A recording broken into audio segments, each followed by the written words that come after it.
She was scheming. Yo, it's always the females, bro. Like, I don't care what nobody say. Your reaction plug Quam, bringing you fast take, real feels, and no filters. So in today's video, first video on my new channel, um, in today's video we're gonna react to this story.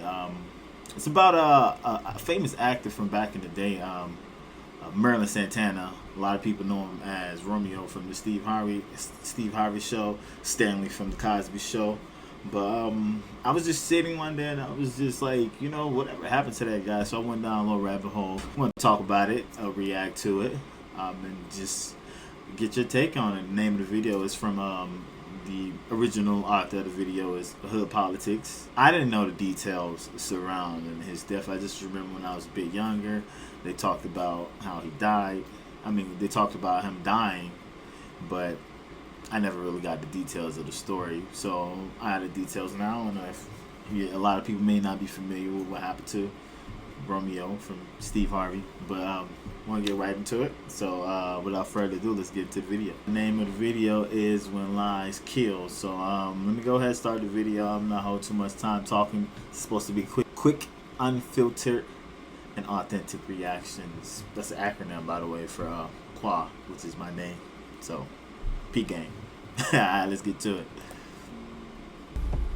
Merlin Santana was born on March 14, 1976, in the Washington Heights neighborhood of New York City. Merlin's parents, Leah and Domingo, came to America from the Dominican Republic with the dreams of a better life for themselves and their family. Washington Heights has a large Dominican population, so the family was able to remain close to their roots while living in America. Merlin was born prematurely and given a 50% chance of survival. The doctor told Leah that if he did survive, it would be a miracle, so when he arrived healthy and without any issues, she named him Merlin, after Merlin the magician, because his existence was magical. Merlin came into the world with a big personality. He always had a smile on his face, and he loved doing silly things and making people laugh. Around the age of 3, Merlin caught the attention of a talent scout. The scout encouraged Leah to take Merlin to an audition for a national fast food ad campaign. He nailed the audition and got the job, and from that point forward, he never stopped working. He spoke both English and Spanish, and that opened even more doors for him. Merlin continued booking projects throughout the 1980s, but in 1990, things really began to pick up. Merlin starred in a play called Hey Little Walter. Bill Cosby saw the play and handpicked Merlin to be in his hit TV show, The Cosby Show. They exchanged information and began ironing out the details. In the meantime, Merlin continued working. In 1991, he played the role of Marvin in the TV show Major Dad.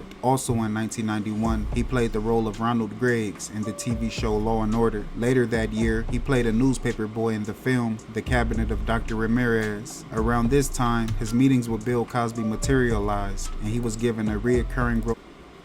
This man was really working. I didn't know he was in I didn't know he was in Law and Order. I didn't know it was a lot of things that he wasn't in, but he was definitely out here working for real. On The Cosby Show, Merlin played the role of Stanley, a troubled youth who had academic problems but ultimately overcame them and later became Rudy's love interest. Our relationship isn't just about dating, holding hands, kissy face. By this time, Bro, Rudy Huxtable. Does anybody know what Rudy Huxtable is doing this today? I don't know. I want somebody to drop in the comment section down low with what Rudy Huxtable is doing nowadays. Merlin was fully enthralled with acting. He spent all of his time outside of school, going to auditions, rehearsals, and tapings. Acting also kept him out of trouble. While a lot of his peers turned to crime and ended up dead or in jail, Leah and Domingo made sure he resisted the pull of the streets and focused on his craft. He also had a passion for music and was known as a talented rapper around the neighborhood. Merlin was proud of his Dominican heritage and represented it everywhere he went, and he wanted to show people that Latinos come in all different skin tones. In 1992, Merlin played the role of Mikey Harris in the film In the Line of Duty, Street War. It was during this time that Merlin moved to Los Angeles to further pursue his acting career, and he immediately began landing roles. In 1993, he landed a starring role as Marcus Dixon in the TV show Getting By. In 1994, he played the role of Joey in the TV show Sister Sister. In 1995, he landed a starring role as Marcus Henry in the TV show Under One Roof, where he performed alongside industry heavyweights such as Joe Morton, Vanessa Bell Calloway, and James Earl Jones. Mira, este es mi nieto. This guy was really out there working. Like James Earl Jones. What that? You remember the episode of Terminator when Buddy was holding the butt and he was like that guy. That was the black guy. Then, you know, of course you got Mr. Lion King. Wow. Sad story. El papá de él fue el que tú casi le metiste una bala, así que no enseñe la cara por aquí o la cosa se va a poner heavy, mi hermano. ¿Tú me estás oyendo? Yeah, I act like you know.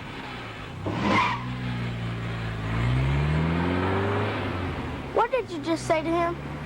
Oh, I just said you were my brother's son and we lived in this house, we were family, stuff like that. When did you learn to talk like that? My mom's. She was Dominican. Later that year, he played the role of Calvin in the TV show Hanging with Mr. Cooper. A lot of child stars experience difficulty when transitioning from child actor to adult actor. Merlin was in the very small percentile that was able to transition successfully. He avoided the pitfalls of many actors that venture to Hollywood by avoiding drugs and partying and choosing to live tucked away in the San Fernando Valley, away from the Hollywood scene. From 1996 to 2002, Merlin played his most famous role as Romeo Santana in the hit TV show The Steve Harvey Show. Romeo was a good-hearted fool, known for his hijinks and way with the ladies. Merlin held his own alongside comedy legends Steve Harvey and Cedric the Entertainer. All this over a silly board game. Was it worth it, Mr. Hightower? Well, Was it? In 1996, Merlin was nominated for an MCLR Bravo Award for Outstanding Individual Performance in a Comedy Series for his performance on The Steve Harvey Show. Also in 1996, he played the reoccurring role of Ohaji in the TV show Moesha. Later that year, he played the role of Flex in the film Harambe. In 1997, he played the role of Warren in the TV show NYPD Blue. When Merlin went to New York, he sometimes hung out with the group known as the Yellow Top Crew, or YTC. YTC was a drug gang that operated in Merlin's old neighborhood, and a lot of his childhood friends ended up becoming members of YTC. The group was responsible for numerous robberies, assaults, and murders. The gang ran their territory. I want to read that real quick.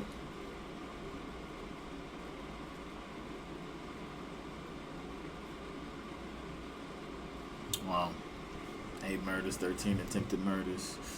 It's a lot going on there. I wonder if they're still active. I've never heard of the Yellow Top Crew, but whatever.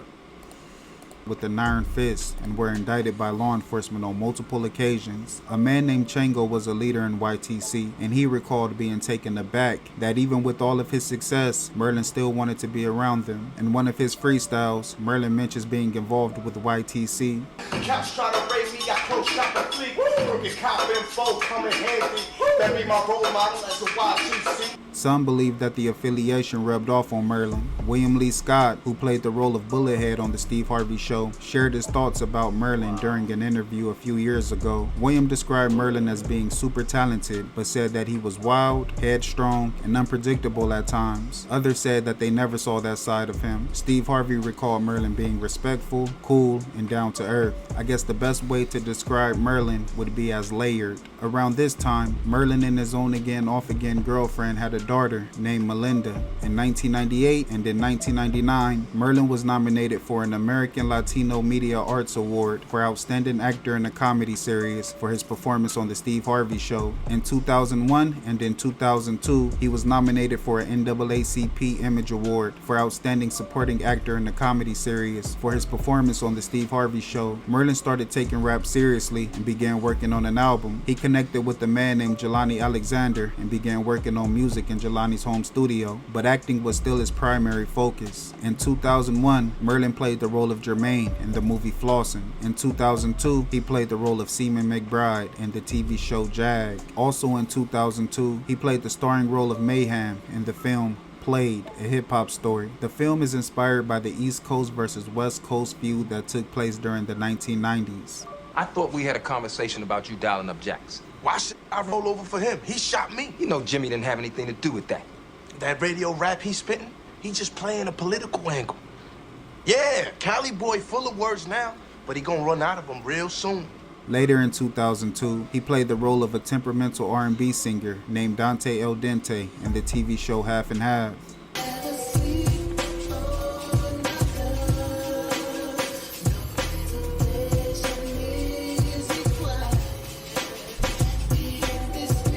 That same year, he played the role of Goya in the film The Blues, but unfortunately, Merlin wouldn't make it to see the film's release date. On Wednesday, November 6, 2002, Merlin was hanging out with his friend, a man named Brandon Adams. Brandon was also an accomplished actor. He played the role of Fool in the 1991 film The People Under the Stairs. In 1992, he played the role of Jesse Hall in the film The Mighty Ducks. He also played the role of Kenny De Nunez in the 1993 film The Sandlot, among numerous other projects.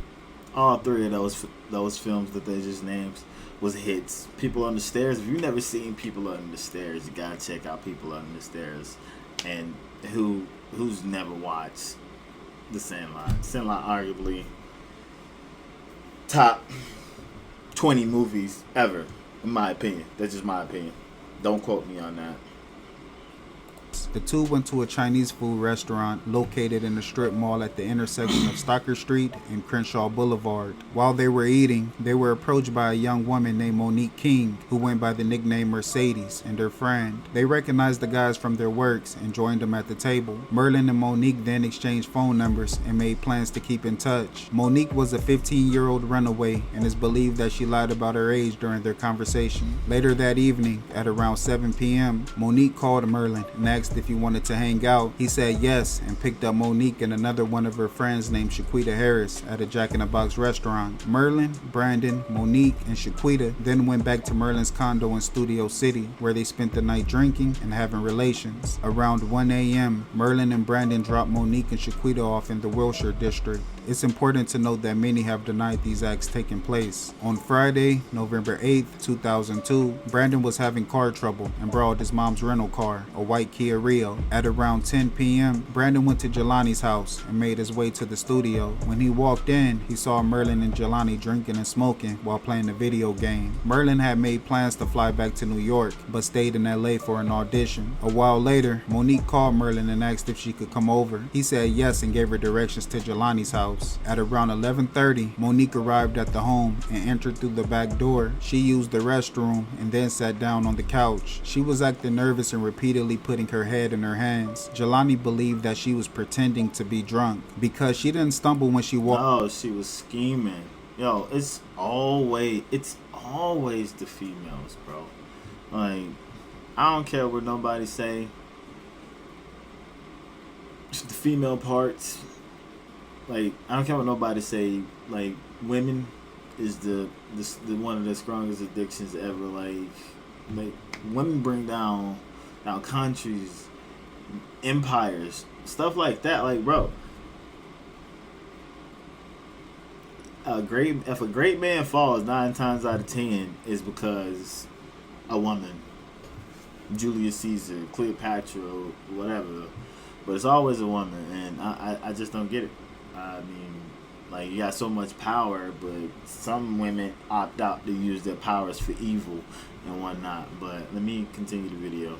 In, and she was able to hold a coherent conversation. About 20 minutes later, Monique received a phone call and said that she had to meet someone outside because they were dropping something off to her. She gave the person on the phone directions to Jelani's house and asked to be let out the front door, but Jelani told her to exit through the back door. Brandon and Jelani grew suspicious of Monique's behavior, and unbeknownst to her, Brandon followed her outside and saw her get into a champagne-colored SUV that was parked next door. The SUV then drove down the street and stopped about 2 blocks away. Brandon continued watching the truck until his lights went off. He then went back inside of the house. Merlin called Monique's phone but got no answer. Shortly afterwards, Merlin and Brandon got into the Kia and drove to where the SUV had been parked, but it was no longer there. They then made a U-turn and headed back to Jelani's house. As they drove, they spotted a SUV at the corner of 39th Street and Victoria Avenue, but weren't sure if it was the same one that Monique got into. At around 2 a.m., Merlin and Brandon left Jelani's house. As they walked across the the driveway, they saw two men standing across the street talking to someone sitting inside of a vehicle. Merlin and Brandon made it to the Kia. Merlin got into the front passenger seat and Brandon got into the driver's seat. Shortly after starting the car, Brandon saw a red beam of light flashing through the car, and moments later, he heard gunshots. 6 or 7 rapid shots were fired through the car. He ducked down and looked in his rear view and saw 2 men running towards them. He saw that the men were wearing hats and holding guns, but he couldn't see their faces. Brandon put the car in drive, but he could feel that the tires were flat. He was able to drive off, and when he looked back, he saw the 2 men get into their vehicle and began to chase after them. He looked over at Merlin and saw that he was bleeding. Brandon drove to the intersection of Rodeo Road and Crenshaw Boulevard, where he got the attention of a police officer. The officer saw that the Kia was riddled with bullet holes. He then saw Merlin slumped forward in the passenger seat. One of the bullets pierced the trunk, traveled through the back seat, then traveled through the passenger seat's headrest and struck Merlin in the back of his head. He died instantly. He was 26 years. Wow. That's crazy. I think this guy would have been like 46 now. Still young. Wow. All of females, bro. That's crazy work. Mans ain't even do nothing. I thought the details behind it was more on along the lines of like he was doing something, but I mean he was just kicking it, being a dude. Like, it's crazy. Always the new people, huh? Sometimes it's the old people. Most of the times it's the old people, but you gotta be wary. You gotta be safe out there, fellas. Please be safe out there when y'all dealing with these girls. Old. Detectives arrived at the scene and began their investigation. They found 9 bullet casings in the area around 39th Street and Victoria Avenue. They were all fired from the same weapon, which was believed to be a M1 30 caliber carbine rifle. Investigators spoke with Brandon, and he told them about the events prior to the shooting, and they immediately wanted to speak with Monique. The next morning, at the request of investigators, Brandon called Monique and asked if they could meet. The two met at the Jack in the Box, where Brandon pointed her out to investigators. Detectives took Monique in for questioning. During the interview, Monique lied about her name, her age, and her address. When they asked her about the events of the previous night, her story kept changing, but ultimately, she decided to cooperate with investigators. Of course the story kept changing. Like, of course the story's going to keep changing. Bro, she's scandalous. Like, I don't know. I mean, but they said she was 15 at the time, so... But still, still, 15, 9 days, no. She knew what she was doing. She was scheming. She set them boys up. Seized Monique's cell phone and saw the calls that she made to Merlin, but they also found calls that she made to another person, and the calls made to that person just so happened to occur within minutes of the shooting at 1:58 a.m., 1:59 a.m., 2:02 a.m., and 2:03 a.m. The number was stored under the name Kid. Investigators later found that Kid was a 20-year-old man named Damian Andre Gates. On November 21st, investigators executed a search warrant of Damian's home. They seized a cell phone with the same phone number as the one Monique had saved under Kid. They also found a black New York Yankees hat and a 30 caliber bullet under his bed. Damian's aunt had rented a gray Dodge Durango SUV, which was returned just a few hours after the shooting. Investigators arrested Damian and the other suspect in the murder, a 23-year-old man named Brandon Douglas Bynes, who went by the nickname Busy. Investigators interviewed both men. Damian denied knowing Monique or Shaquita prior to the night of the shooting. However, he did admit to driving the Durango that night. Initially, Damian denied being involved in the shooting, but later he admitted to the shooting and said that he used the pistol. During Busy's interview, he also initially denied being involved in the shooting, but later he admitted to the shooting, and he also claimed to have used the pistol. At this point, it was clear that the rifle was the murder weapon, and neither man wanted to admit to actually firing the fatal shot, but during Monique's interrogation, she told investigators that Damian had the rifle and Busy had the pistol. According to So y'all essentially y'all ran up on him. Y'all did this shit together. Y'all did the crime together. But then you try to X your mans out by not saying, okay, I ain't used the pistol. Then his buddy like, no, I ain't used the pistol. Like, bro, and then y'all young at the same time. Like, y'all ain't, come on, 20 and 23, lying on these, like, bro, it ain't no honor amongst thieves. There should be honor amongst thieves. I don't condone that shit. But it should be on. It should be on amongst these, but the whole situation is scandalous, and it really it's really sad. I mean, it's a sad situation, and they ain't had to do Buddy like that. Buddy, come on, that's like a piece of childhood. You know what I mean? Like, my mom used to watch that show. I used to watch that show. Who don't like Moesha? Shaquita, her and Monique were both runaways at the time, and they met only a week or two before the murder. At around 8 p.m. on the evening of the shooting, Shaquita met up with Busy and Damien. This was her first time meeting Damien. The group brought some liquor and some pills and found a secluded place to park. Later that night, Damien received a phone call from Monique. She told him that someone was trying to take advantage of her. She said that when she got to Jelani's house, the men told her to sit on the floor and take off her clothes, and they had a video camera set up. Initially, Damien didn't believe her. He and Busy got out of the vehicle and walked towards the corner. After about 10 minutes, they returned to the vehicle and told Monique that they were going to handle it. Shortly afterwards, the group drove to Damien's house. Busy and Damien went inside of the home and returned to the vehicle with a duffel bag. Inside of the bag was a rifle and a pistol. The group then drove about 15 minutes to Jelani's house. Damien started loading the rifle and Busy grabbed the pistol. Their initial plan was to shoot the house up. Shortly afterwards, Monique came out of the house and got into the vehicle.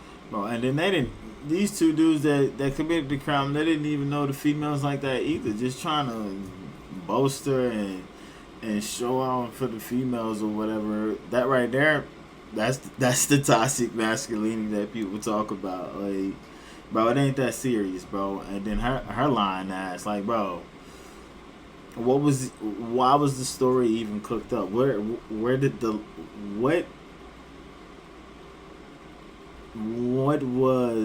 happened from the first night until the next night that made her want to do that? Like, because they actors, maybe they think they got money or whatever, but whatever, bro.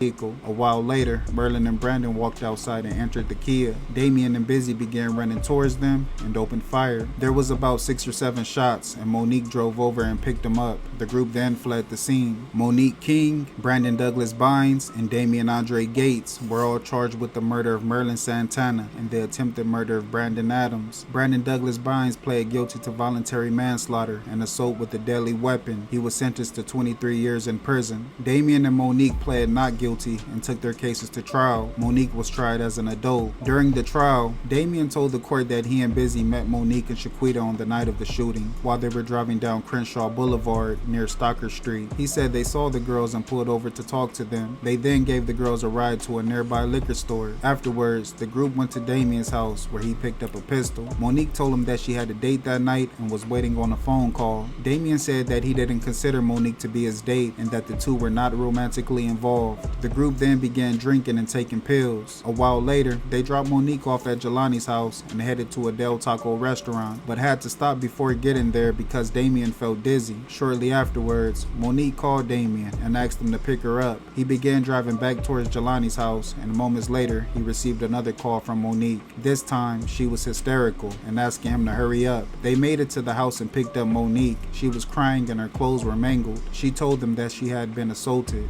Damien said he became infuriated because he didn't take abuse lightly. He pulled the SUV over because he was so upset. This was when Brandon saw the SUV stop 2 blocks away. Damien then drove to his house, grabbed the duffel bag, which had the rifle inside, and went back to Jelani's house. Damien said as he exited the vehicle, he heard someone say, "There they go." He then ran after Merlin and Brandon and opened fire. The rifle was old and beat up and stuck in automatic mode. It also had a red laser sight mounted on top. Damien said he didn't remember anything else about the incident. He said that he was in a rage and was not thinking about what he was doing. He was just shooting. He sold the guns a day or 2 later. Ultimately, Damien was found guilty with the murder of Merlin Santana and the attempted murder of Brandon Adams, as well as gun charges. Damien Andre Gates was sentenced to 70 years to life in prison. Monique later admitted to investigators that she lied about being assaulted. Merlin, Brandon, and Jelani never made any advances towards her. She was never forced to sit on the floor and take her clothes off, and there was no camera setup. Monique never gave a reason as to why she fabricated such a story, nor did she express any remorse regarding the situation. Ultimately, Monique was found guilty of second-degree murder for the murder of Merlin Santana. She was also found guilty with the attempted murder of Brandon Adams. Monique King was sentenced to 10 years in California Youth Authority and was later released.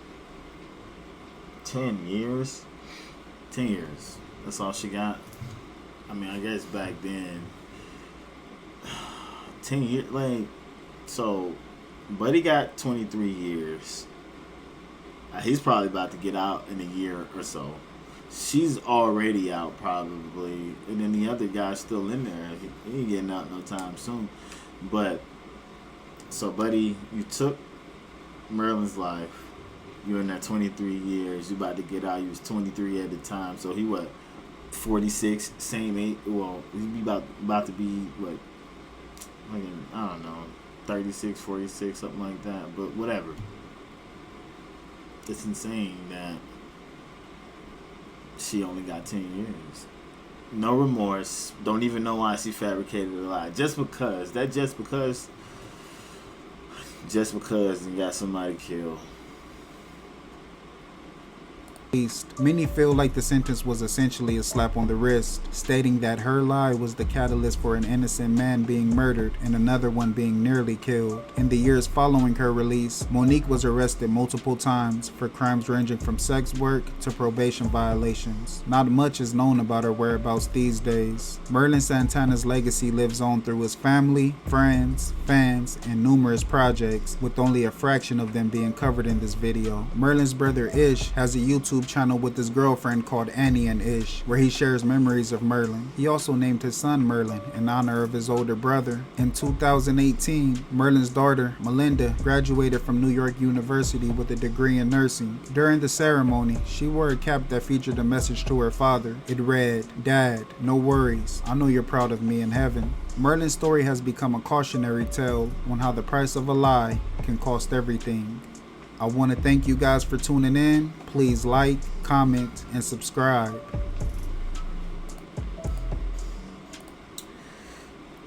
Overall, man, that's a real sad story.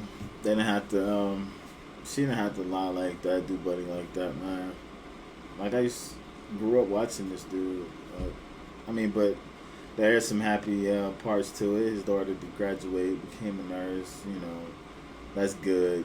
But Monique, her name was,